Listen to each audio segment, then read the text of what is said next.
Louvado seja nosso Senhor Jesus Cristo, para sempre seja louvado. Meus queridos e amados irmãos, sejam todos bem-vindos mais uma vez ao canal Denis o Católico. E eu convido você já a deixar o seu like, mete o dedo aí na curtida e curta esse vídeo. Compartilha com alguém que você acha que gostaria de ouvir esse conteúdo. E também deixa aí o teu comentário, o que é que você acha dessa reflexão diária do Santo Evangelho aqui no canal Denis o Católico. E não se esquece, se você não é inscrito, clica aí em inscrever-se, é gratuito, você não precisa pagar nada, a não ser simplesmente tocar e inscrever-se. E também toca no sininho para receber todas as notificações. Vamos lá, vamos para a reflexão do Evangelho. Hoje, 25 de agosto, segunda-feira, da 21ª semana do Tempo Comum, o Evangelho é tirado de São Mateus, capítulo 23, versos do 13 ao 22.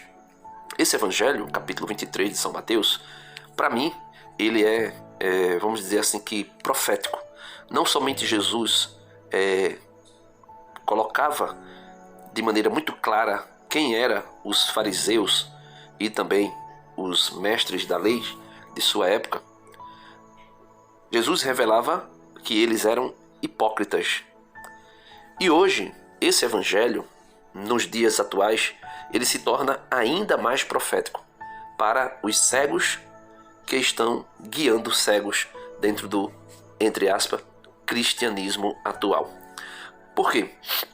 Porque Jesus vai falar de maneira dura para falsos profetas, falsos pastores, falsos mestres que aparentemente se mostram como sendo pessoas de Deus, pessoas espirituais, pessoas que levam os outros, entre aspas, à conversão, quando na verdade eles são cegos guiando cegos. Veja o que diz o Evangelho. Naquele tempo disse Jesus: ai de vós, mestres da lei e fariseus hipócritas. Veja, mestres da lei e fariseus hipócritas. Se você pegar o Evangelho segundo São Mateus no capítulo 23 e você dá uma olhada logo no primeiro versículo desse Evangelho, logo no primeiro versículo Jesus diz assim: Dirigindo-se então Jesus à multidão e aos seus discípulos disse: os escribas e os fariseus, ou seja, os mestres da lei e os fariseus, sentaram-se na cadeira de Moisés. Ou seja, Moisés era o mestre da lei, entre aspas, por excelência, porque foi ele que recebeu a lei de Deus, o decálogo, os 10 mandamentos.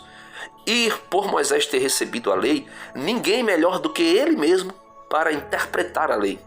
E por isso, quando diz a cátedra, ou seja, a cadeira de mestre da lei, Moisés tinha. Porém, Moisés não fazia parte do farisaísmo. Moisés não era um fariseu, no sentido em que Jesus aplica a os fariseus de sua época. No versículo 2 vai dizer assim: os escribas e os fariseus sentaram-se na cadeira de Moisés. Versículo 3: observai e fazei tudo o que eles dizem, mas não façais como eles, pois dizem e não fazem. Ou seja, nos dias atuais, nós estamos passando por um período muito conturbado na cristandade, no cristianismo, podemos assim dizer. Por quê? Porque, infelizmente, fora a Igreja Católica, que é a única igreja de nosso Senhor Jesus Cristo, fora da qual não há salvação, existem inúmeros grupos de cristãos que intitulam-se de igreja, que dão a si mesmo o nome de igreja. Igreja A, Igreja B, Igreja C. Por exemplo, eu passava com a minha esposa ontem para irmos a um determinado lugar e ela viu uma igreja, se eu não estou enganado, o nome era assim: Igreja do Tanque de Betesda, ou era Igreja do Tanque, alguma coisa assim. E esses são um dos nomes de inúmeros outros exóticos que nós vemos por aí. Então, esses grupos se intitulam igrejas. Igreja A, Igreja B, Igreja C, Igreja de Cristo, Igreja não sei de quê, Igreja da Pedra, Igreja da Palavra Viva, Igreja Tocha Viva, Igreja Palavra de Fogo, Igreja Labareda de Fogo, Igreja Quadrangular, Igreja Universal do Reino de Deus, Igreja do Poder de Deus, Igreja todo tipo que você puder imaginar. Porém, eles estão sempre dividindo-se e sempre em divisão. E aí, Jesus nos alerta, cuidado, escutem o que eles dizem. E aqui, o pior, né, que Jesus falava para os fariseus, ou melhor, para os seus discípulos e a multidão da época, que os fariseus, pelo menos os fariseus, eles ainda interpretavam a lei de maneira correta. Mas não fazia o que eles mandavam as pessoas fazerem. Eram hipócritas.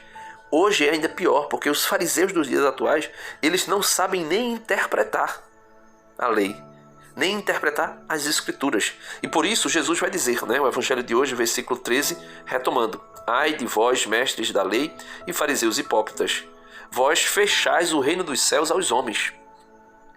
Vós, porém, não entrais, nem deixais entrar aqueles que desejam. Então, os fariseus da época de Cristo e os dos dias atuais, os de hoje, não são muito diferentes nesse aspecto. Eles fecham o reino dos céus para os homens. Eles nem entram e nem deixam as pessoas entrar. Por quê? Porque eles ensinam o que não é verdadeiro, o que não é ortodoxo. Eles ensinam heresias. Por exemplo, uma das heresias judaizantes que permeiam a sociedade atual, a guarda do sábado, o repouso sabático, guardar o sábado. E inúmeras pessoas, porque velar nas escrituras, essa expressão de guardar o sábado na antiga aliança, pois na nova aliança não tem lugar nenhum mandando-se guardar o sábado. Ao contrário, nós podemos ver o apóstolo Paulo dizendo que ninguém vos critiquem por causa de sábados ou de luas novas. Sábado era um repouso sabático. Luas novas também era uma festa que também existia um repouso sabático na lua nova. Existia o ano sabático, o mês sabático, né? E aí, inúmeras ações que existiam, o apóstolo Paulo vai dizer, olha,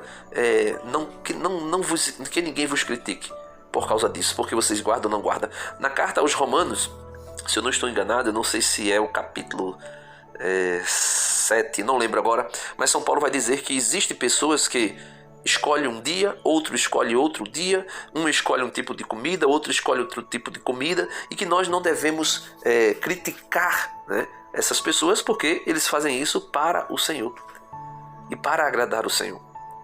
Mas contra nós fazem.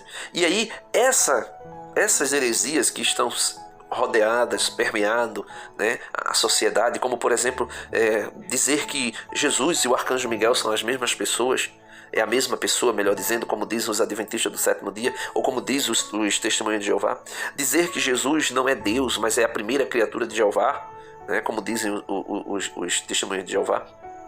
Ou dizer que não se pode batizar criança, ou dizer que o batismo é só para adulto, ou dizer que a Eucaristia não é transubstanciado o corpo, alma e divindade de nosso Senhor Jesus Cristo, mas é apenas um símbolo, né? Ou dizer que Maria não é virgem, que Maria, depois que teve Jesus, teve outros filhos. Ou dizer que quando Jesus diz, olha, assim como o Pai me enviou, eu vos envio, né? O pecado de quem vocês perdoar serão perdoados, os pecados de quem vocês retiverem serão retidos. E aí nega-se a confissão, nega-se todos os sacramentos, com exceção apenas do batismo, e ainda mais com uma mentalidade totalmente distinta da nossa, porque vão dizer que o batismo não é um novo nascimento, não é um sacramento, mas é somente uma ordenância, e que é apenas um símbolo ou uma atitude para representar publicamente aquilo que foi feito interiormente, e vai dizer que o novo nascimento é somente crer em Jesus, quando na verdade Jesus diz a Nicodemos, quem não nascer da água e do Espírito não entrará no reino de Deus, né?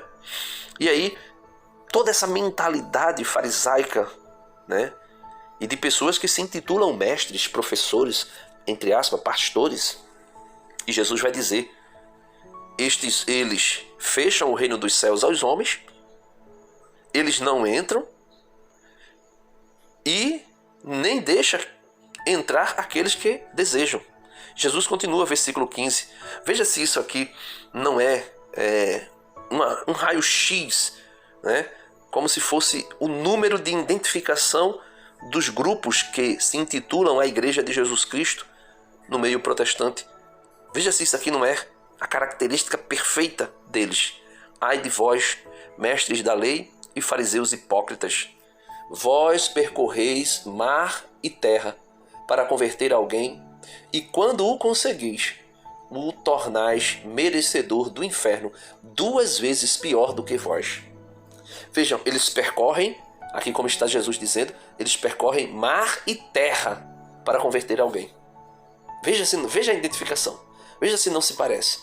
E quando conseguem, tornam aquela pessoa merecedor do inferno 2 vezes pior do que eles mesmos. E por quê? Porque quando essas pessoas são arrancadas, né?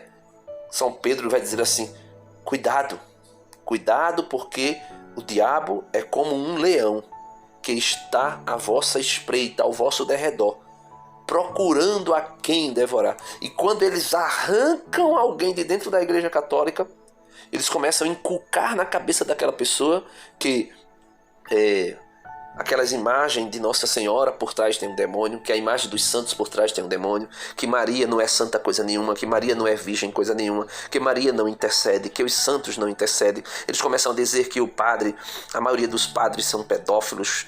Por quê? Porque não se casam e porque por não se casarem não conseguem conter a sua sexualidade. E aí eles começam a falar que a Igreja Católica, os templos católicos são malditos porque armazena, né, cobrem imagem, porque vai dizer a Escritura, né, que o teto que cobre as imagens dos ídolos, e não das igrejas católicas, não as imagens sacras, mas as imagens dos ídolos, até o teto que cobre é maldito. Eles vão linkar isso com as imagens católicas, né?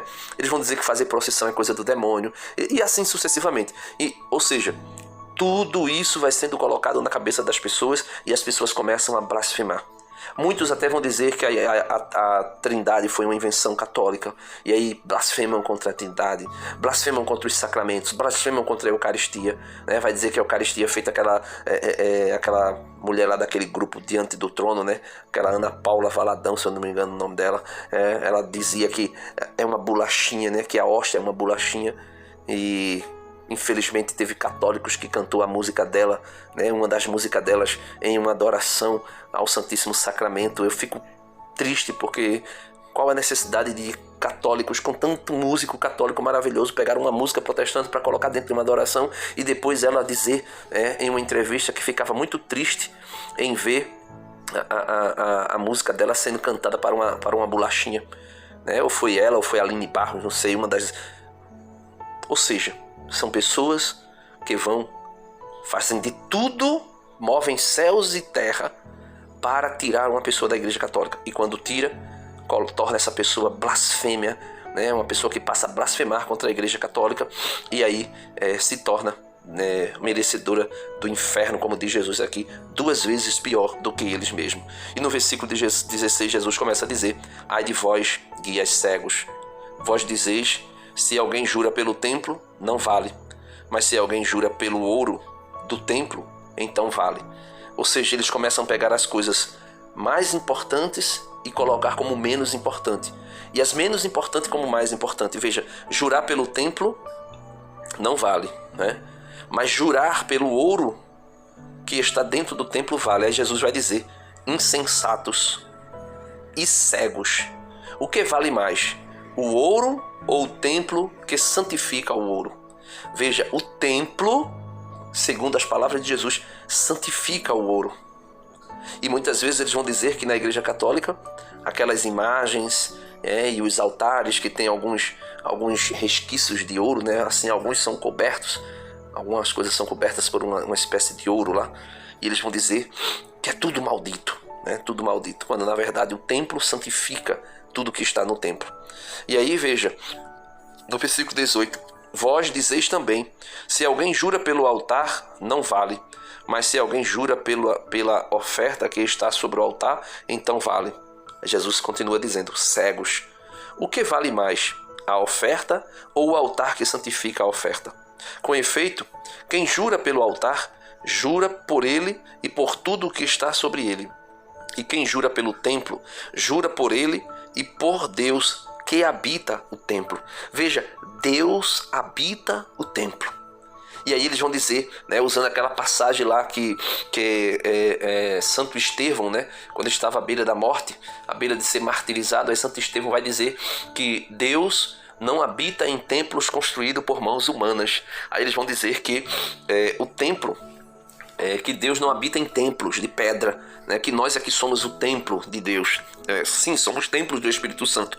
Mas dizer que Deus não habita em templos de pedra, só porque tem uma passagem lá que vai dizer Deus não habita em templo construído por mãos humanas, em que contexto?